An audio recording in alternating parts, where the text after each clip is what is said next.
guys, EJ here, back with another video, and today it's going to be my Blu-ray DVD update for September 19th, 2014. So I've got 9 new Blu-rays to show you, all from last year, 2013. Yes, I'm still working my way through my wish list from last year. A lot of big movies here, big action, sci-fi, superhero haul. Do one of these updates pretty much every year. Because I like these type of movies. Some good, some not so good. Pretty iffy, as Ian says on Facebook. So I'll let you guys be the judge of that. But all movies I enjoyed on some level or another. Okay, up first we have Two Guns. Pretty cool action film starring Denzel Washington and Mark Wahlberg. One plays a DEA agent, and the other one works for naval intelligence, and they're both undercover trying to bring down a Mexican cartel, and it all goes horribly wrong. They end up having to go on the run and work together, being pursued by Bill Paxton and the CIA. Paula Patton is in it as well. Pretty complicated in parts, but the film really works because of the dynamic between the two leads. I thought were a lot of fun, especially Mark Wahlberg. I really liked him in this. He was pretty funny, and Denzel always good. Yeah, Two Guns. I enjoyed it. Pretty decent film. Okay, up next we have Elysium, directed by Neil Blomkamp, who of course directed District 9. Fantastic film from a few years ago, 2009. One of my favorite movies of that year. This one not nearly as good as that movie.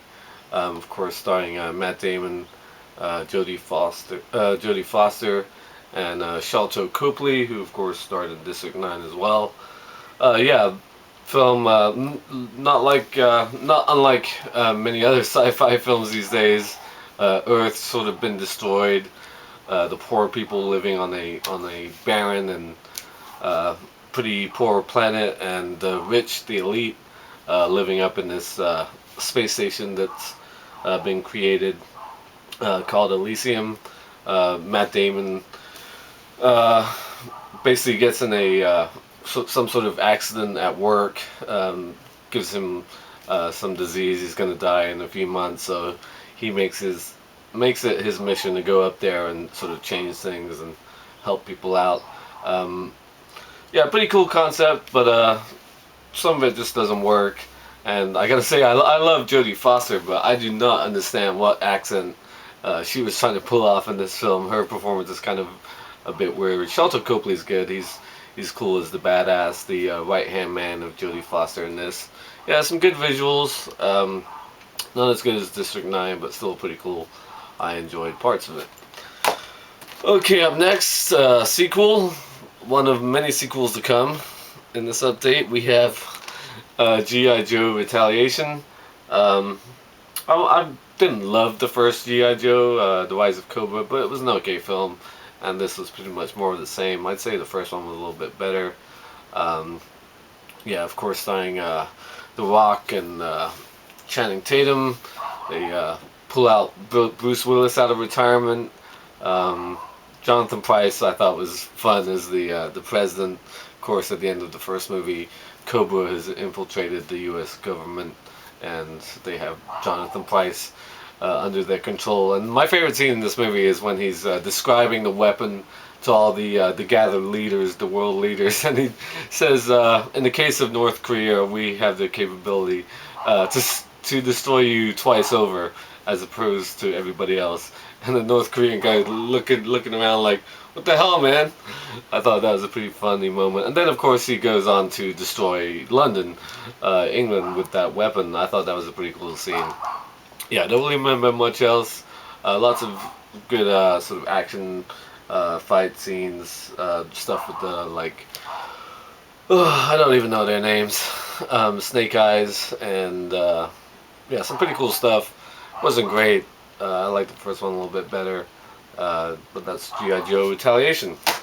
Okay, up next, film I'm sure I'll get some flack for, but I have all the others, and, well, it's A Good Day to Die Hard.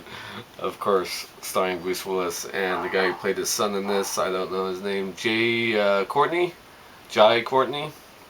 whatever. His Bruce Willis is on vacation in Moscow, Russia, and he's there to sort of go see his son, who he subsequently finds out is working for the CIA, and then of course they get mixed up with this undercover plot. Yeah, pretty poor this movie. I gotta say. I mean, if you didn't like Live Free or Die Hard, I mean this was 10 times worse than that. I liked Live Free or Die Hard. I liked that movie. I liked Mary Elizabeth Winstead in that film. She's Belly in this, which kind of sucked. Yeah, the guy who plays the son, not really very interesting. Sort of a poor looking film as well. I thought. I didn't think it looked that great. Some of the action's okay, and there's a foxy looking Russian chick in it, which I enjoyed for a little bit. But yeah, pretty poor. Cole Hauser is in it as well. Don't remember much about it. I only saw it once when it came out. But got all the other Die Hards, of course. Got to have those. But this is definitely the weakest of the 5 by far. A Good Day to Die Hard.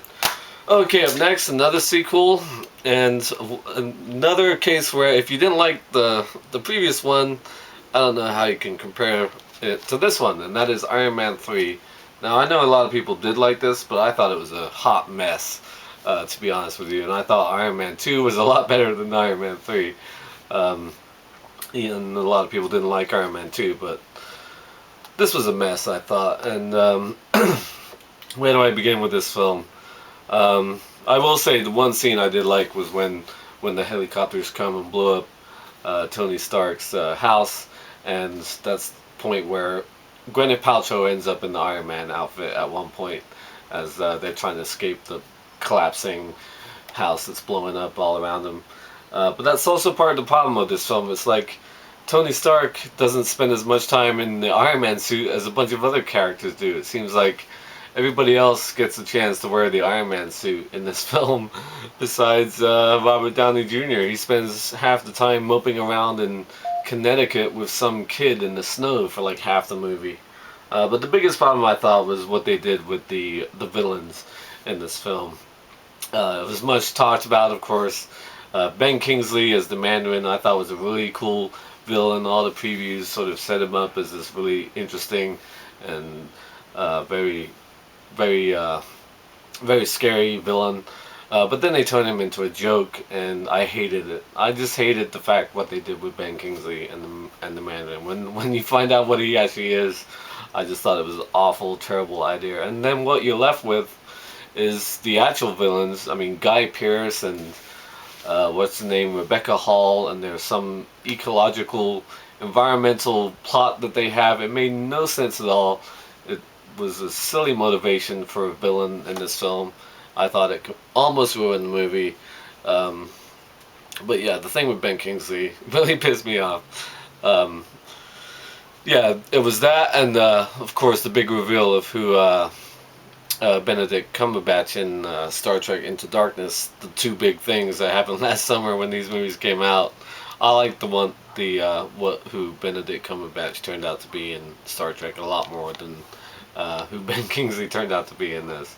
Yeah, it was. I mean, it's enjoyable in parts, and like I said, there's some good action scenes. The ending had some decent action, and I did like the scene where Gwyneth Paltrow ends up in the suit. But yeah, it was part of the problem.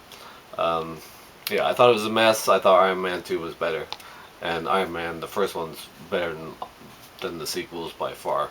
So that's Iron Man 3. Okay, up next, a film I do not understand why it did so poorly, because I absolutely loved it, and that is Jack the Giant Slayer, directed by Bryan Singer. Of course, a sort of updated modern take on the classic Jack and the Beanstalk fairy tale. I thought Nicholas Hoult was really good in this as the young man who gets mixed up in this story with this kingdom ran by the king, played by Ian McShane. I thought was good. I thought Ewan McGregor was loads of fun. I liked the girl in it, Eleanor or something. I don't know her last name offhand, but Nicholas Hoult was really good in two movies last year. It was this and Warm Bodies. I thought he was good in that too, and they both came out around the same time. Yeah, I just thought it was loads of fun. The giants were cool. The whole dynamic of the the beanstalk and the giant's kingdom above, and the way they did that. And yeah, I just thought it was a fun script, and I love the ending. If you're an Englishman, and you'll understand why I love the ending so much, is what they did with the crown. What became of the crown? That's sort of the basis for this movie. Is why I loved it a little bit more. But yeah, I still don't understand why I did so poorly, because I thought it was a fun movie, fun characters, fun cast, some good action, good fantasy tale. Jack and the Jack, the Giant Slayer. Okay, up next, I'm losing the plot here. Film I did enjoy, and I think most people did, and that is Pacific Rim, directed by Guillermo del Toro, starring Charlie Hunnam, Idris Elba. Yeah, sort of good, fun robot, giant robot smashing, monster smashing fun. I thought, of course, Godzilla-like creatures called kaiju spring up from the oceans and start wreaking havoc on the earth, and um, governments band together to form this Jaeger program, designing giant robot machines piloted by two different people to fight these monsters. Yeah, it was pretty cool. I mean, standard popcorn movie along the lines of, like I said, Godzilla or Transformers even. Um, yeah, Ron Perlman's in it. I like the supporting cast. Yeah, Ron Perlman, Charlie Day. I thought was fun as one of the nerdy scientists. John Krasinski as well. Idris Elba, like I said, making speeches, and Rinku Kikuchi plays the trainee who teams up with Charlie Hunnam's character. Yeah, Pacific Rim, loads of fun. Just leave your brain at the door, basically. Okay, up next, another sequel, and again, I was sort of disappointed with it, at least after thinking about it for a while, and that is Thor, The Dark World, of course, starring Chris Hemsworth as the mighty Norse god, superhero Thor. I love Natalie Portman, and I enjoy Kat Dennings for obvious reasons if you're a male. Stellan Skarsgård.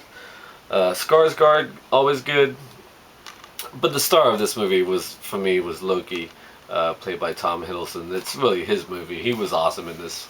But yeah, the plot with the whole, like, the darkness, the dark army, or whatever the hell it was, bringing an end to the world and all that kind of stuff, was kind of tired and more of the same. But yeah, Tom Hiddleston was just fantastic in this, and I thought he stole the movie. I mean, he almost stole the first one, but he definitely steals this one. Of course, you got Sir Anthony Hopkins as the father, Odin. Yeah, not as good as the first one, but still kind of fun. Yeah, Thor: The Dark World. Okay, last but definitely maybe least in this case is the Wolverine. Got the Unleashed Extended Edition. We don't need 3 or 4 Wolverine movies. It's enough already. I said it before it came out. I mean, it was enough. We had 3 X-Men movies plus the X-Men Origins Wolverine. Do we really need another Wolverine movie, or as I like to call it, Wolverine Goes to Tokyo? Which is what this movie is. It's Wolverine. I will say the beginning, the opening scene was cool, where Wolverine is in Japan during World War II, and he saves this guy from the atomic bomb in Hiroshima or Nagasaki, whatever. He shields him from the blast down this well, and that's sort of the setup for the whole movie, where he's obviously in the present day, and he invites Wolverine to come over to Tokyo, and he's going to thank him for what he did for him and saving his life. But of course, he has a nefarious plot to still Wolverine's power, his healing power to keep him going. He's like 100 years old or whatever. But yeah, it was Wolverine in Tokyo is what this movie is. It's enough already. I mean, everybody loves Hugh Jackman and Wolverine. It's a great character, but do we really need this many? I'd like to see some X-Men movies about other characters, to be honest. I haven't seen the new X-Men film yet, Days of Future Past, so I'm not sure how that turned out. But yeah, it was okay. I mean, it had some good action scenes, but again, I thought it was better than X-Men Origins Wolverine. I'll give it credit for that. But yeah, overall, sort of disappointed. Okay, so those are the 9 Blu-rays from 2013. Some big action movies, sci-fi films, superhero movies. Let me know what you think of these films if you've seen them. Thank you for watching as always, and until next time, I'll see ya. Bond. James Bond.